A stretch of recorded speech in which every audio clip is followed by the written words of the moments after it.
Good morning, guys. I'll get to the point right away. I'm retiring for good. I know the process was a pretty big deal last time, so when I woke up this morning, I figured I'd just press record and let you guys know first. So I won't be long-winded.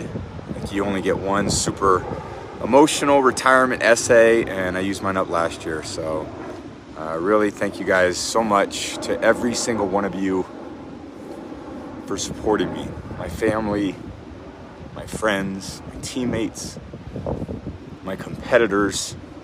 I could go on forever. There's too many. Thank you guys for allowing me to live my absolute dream. I wouldn't change a thing. Love you all. Damn, dude.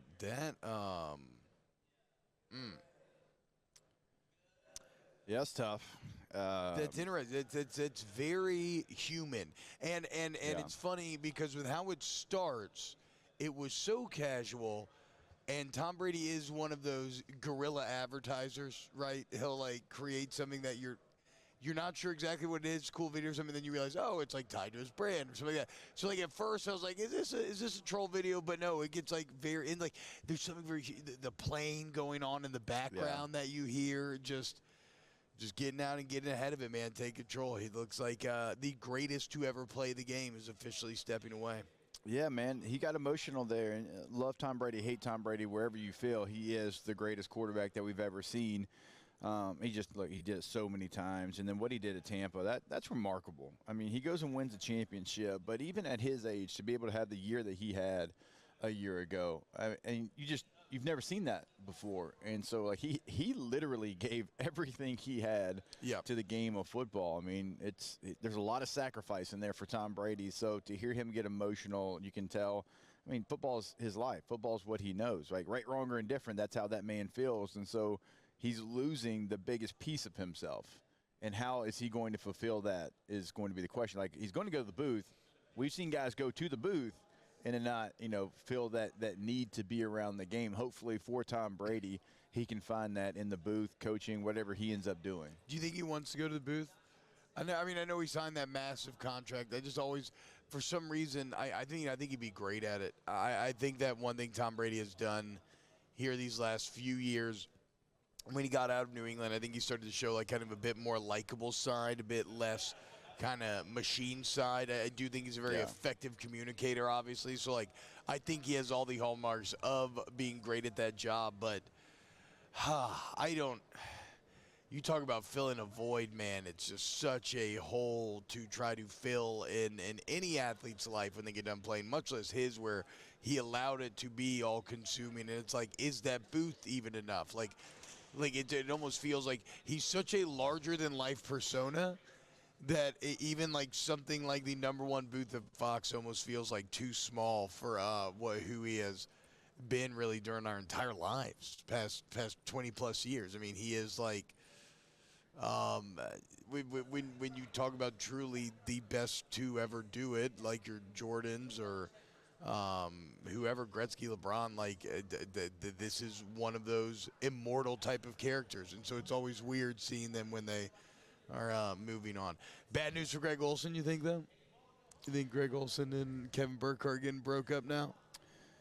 Oh, maybe. I don't know, That's Jim. what I'm about to say. That was very Romo there. I don't know. I thought Greg continued to grow. I thought he was really good. I thought he, as the season went along, you could tell he was getting more and more comfortable. There was a lot to like there.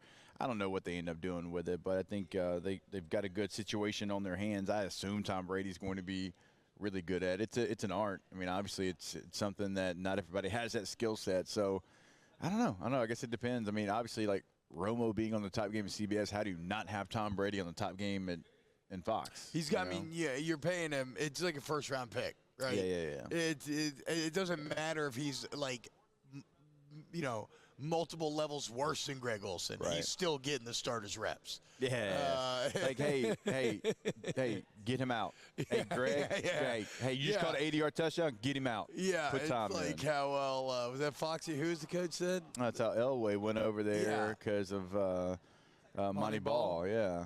Hey, yeah, Moneyball. that 60-yard touchdown Hester scored, that was great. He can do it with the second team because he's not doing the first team. 23 years and 7 Super Bowls, as Mark Company points out. 23 years. I think his first year in the NFL was my freshman year in high school. Wow. I mean, that was a long time ago. A long time ago. Yeah, I mean, put you about 15 or something. I mean, yeah, no, I mean, you know what? It's crazy. It is stuff like this that kind of makes you start to feel older, too. Because Tom Brady was such a constant. Yeah. Right? And you think about the everything going on in the local NFL fandom right now. The kind of disillusion of the Breeze, Peyton golden era that seemed like it was always going to last and never end. Now Tom Brady's gone. You got the young gun quarterback starting to take over. Wasn't who was already the oldest quarterback in these playoffs? Wasn't it like Dak at like 29? I'm pretty sure Dak was the oldest quarterback in this entire playoffs. Makes sense, yeah. We done moved on, man. We're truly in the next generation. What year did you start dating Caitlin? Because like 2006. Okay, so when you said 2000, I'm like, man, I didn't start dating Katie till a little over 3 years after that. Like, that's wild to me. Like, Katie and I are about to have our 5th child together. Yeah. Like, we've had this whole life together, and he was there 3 years before we even started dating. The entire time. Think about that. Like, I mean, you know, I mean, you got 3 kids with Caitlin. You've been together since high school. Like, that was 6 years before you met. Yeah, no, I would have been 10 years old when Tom Brady started playing football. That is wild. And now, so wild. like to your point, I'm an adult. I'm a local radio star. I mean, I've had so much incredible stuff happen in my life, and Tom was always like Tom Brady. You're a regional radio star. Yes. Would you stop? Right. Don't put yourself in that local box. Yeah, regional. Yeah. But it's like it was almost funny for how many years it just kind of boiled down to just choose Tom Brady to win the championship because why not? Of course he will. You've never seen anything like it, and I would say you probably never will, but I don't know. Patrick Mahomes is already like doing things that could potentially rival numbers if he gets this one here in a couple of weeks. It's staying healthy. Obviously, Tom had that 1 year where Matt Castle had to come in. It's also Belichick was there the entire time. So for like Mahomes, is Andy Reid going to be there? Like, what's that relationship fair. going to be like? Is ownership going to give you, what you need? The Patriots certainly did, and the Chiefs are, they're a historic franchise. I mean, obviously, like the AFC Championship trophy is named after the family. So obviously, I mean, they've been in this deal a while, and you feel like they're going to. The fan base is incredible, obviously. So there's a passion for it. So and I mean, it's not crazy. Contract is interesting too, where it gives him a lot of money, but it is built in a relatively team-friendly way. Yeah, I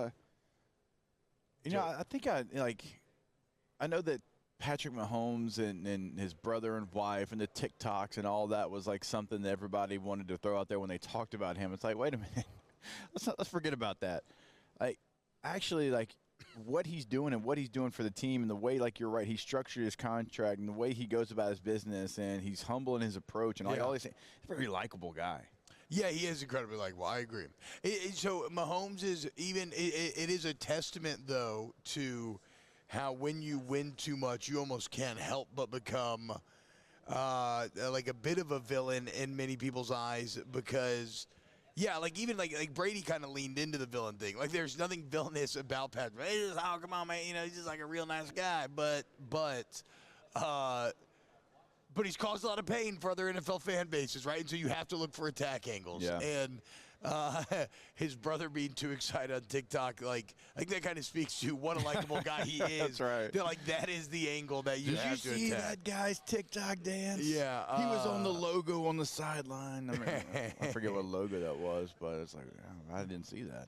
Jesse McCormick in the chat says, I want Brady to do the Lutheran Rail sacrifice monologue. What have you sacrificed? Everything. That is, for Andor fans, that has got to be one of the best Star Wars scenes and monologues ever. And it is a man who sacrificed everything for this game and goes down as the unquestioned best. I mean, again, we are a sports society that defines greatness through championships. Yep. This is what it is.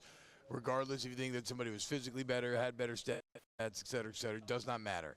How many championships did you win?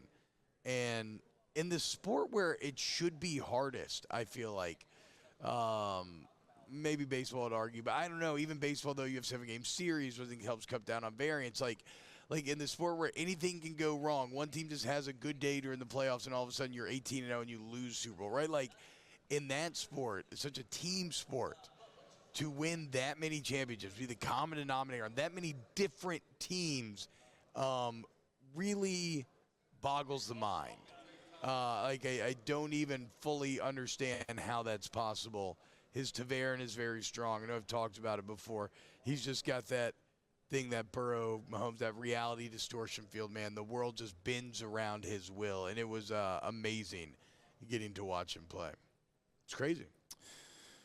Yeah, I'm trying to think. I only think I got a chance to play against him twice. Maybe we were 1-1, I think, in those games against the Patriots. But yeah, man, he had just a presence about him. I mean, he's like, you like could feel being him. in the being in the NFL. And the second time, I was like deep into the NFL, and it's still like, oh yeah, it's Tom Brady over there, man. Damn, it's dude. Tom Brady. Yeah. You know, we had some dudes on our team that had some big names, but it's just like, that's the GOAT. And like he was probably the GOAT at that time, like 2009-ish, 10, something like that, whatever year that was. Think about that. Yeah. Like, yes. Yeah. GOAT No, for, he was for a decade. He was already the greatest. You know what I mean? That's the wild part about it. It wasn't like he did something at the end of his career to get that status. I mean, he had it very early in his career and was able to keep that and then just continue to add on it, but never went the other way and just fell off. Credit Tom Brady. And now we've the got Saints have the best quarterback in the NFC South. Now you've got Dude, is Andy Dalton the best quarterback? You got Ritter in Atlanta. Okay. You've got Kyle Trask. Yep. Maybe Blaine Gabbert there in Tampa. Yep. Okay. And so Sam Darnold. Sam Darnold. So I don't know. Somebody convinced me that Sam Darnold's going to be good with Frank Reich. We should go to break. He might be. We get back. Still young. More OTB. That was you, I think, that convinced me. Yeah, probably so. More OTB next.